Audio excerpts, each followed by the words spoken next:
সোনামণিরা কেমন আছো? নিশ্চয়ই তোমরা অনেক অনেক ভালো আছো। আজ আমরা শিখব ছড়ার মাধ্যমে ইংরাজি মাস, কোন কোন ইংরাজি মাস কত দিনে হয়।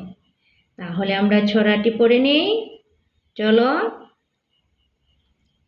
30 দিনেতে হয় মাস সেপ্টেম্বর, সেইরূপ এপ্রিল, জুন আর নভেম্বর। 28 দিনেতে সবে ফেব্রুয়ারি ধরে, একদিন বাড়ে তার চতুর্থ বৎসরে।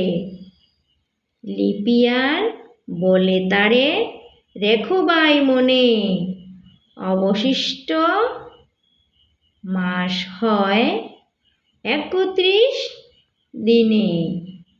সোনামণিরা, আমাদের ভিডিওটি ভালো লেগে থাকলে ভিডিওটিকে লাইক করে চ্যানেলটিকে সাবস্ক্রাইব করে নিও।